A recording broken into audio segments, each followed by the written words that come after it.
warahmatullahi wabarakatuh. Bertemu lagi dengan Bu Afi dalam pelajaran Bahasa Indonesia. Bagaimana kabar kalian hari ini? Semoga selalu dalam keadaan sehat ya. Dan jangan lupa tetap patuhi protokol kesehatan dengan melaksanakan 4M. Memakai masker, mencuci tangan, menjaga jarak, dan menghindari kerumunan. Sebelum memulai pembelajaran pada hari ini, marilah kita membaca bismillah terlebih dahulu. Bismillahirrohmanirrohim. Pada pertemuan kali ini, kita akan belajar materi mengenai teks diskusi. Kompetensi dasarnya mengidentifikasi informasi teks diskusi berupa pendapat pro dan kontra dari permasalahan aktual yang dibaca dan didengar. Tujuan pembelajarannya yang pertama, mendeskripsikan teks diskusi, yang kedua, memahami tujuan teks diskusi, dan yang ketiga, memahami ciri-ciri dari teks diskusi.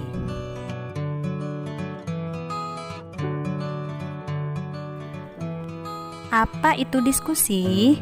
Dari gambar ini, apa yang terfikirkan oleh kalian mengenai kata diskusi? Pasti ketika kalian belajar di kelas pernah ya melakukan kegiatan diskusi. Misalnya ketika Bapak Ibu Guru memberikan sebuah permasalahan, kemudian kalian secara berkelompok mendiskusikan hal tersebut. Dari kegiatan itu kalian sudah melaksanakan sebuah diskusi.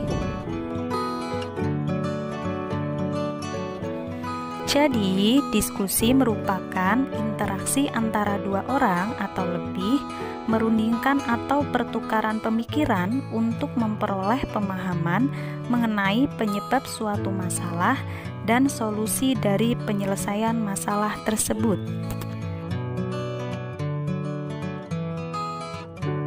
Inti dari pengertian diskusi yaitu bertukar ide atau gagasan dan pendapat mengenai sebuah topik. Sebelumnya, kalian sudah mengetahui pengertian dari diskusi. Lalu, bagaimana dengan teks diskusi? Teks diskusi merupakan sebuah teks yang berisi tentang wacana yang membahas suatu permasalahan atau isu yang berisi dua argumen, yaitu argumen pendukung atau pro dan argumen penentang atau kontra.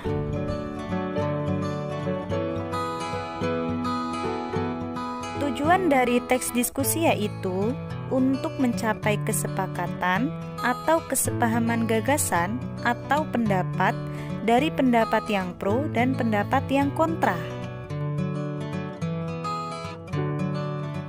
Ciri-ciri dari teks diskusi ada 3. Yang pertama, strukturnya terdiri atas isu, argumen, dan simpulan.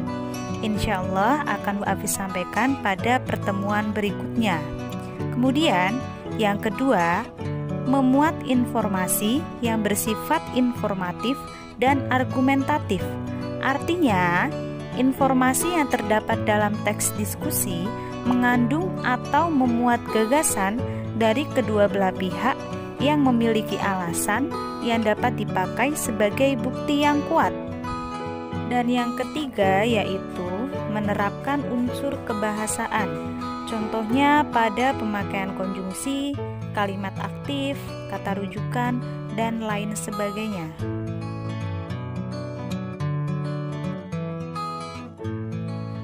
Demikian materi yang sudah kita pelajari pada hari ini mengenai pengertian dari teks diskusi, tujuan dari teks diskusi, dan ciri-ciri dari teks diskusi. Apabila ada yang kurang dipahami atau ada yang ingin ditanyakan, silahkan komen pada video ini ya.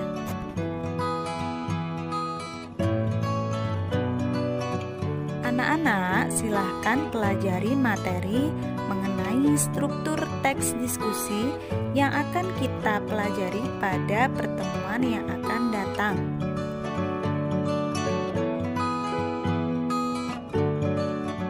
Demikian pembelajaran bahasa Indonesia pada hari ini. tetap semangat ya anak-anak, dimanapun dan kapanpun, dengan siapapun kalian dapat belajar. Sebelum kita tutup pembelajaran pada hari ini, marilah kita ucapkan Alhamdulillah secara bersama-sama. Alhamdulillahirobbil alamin.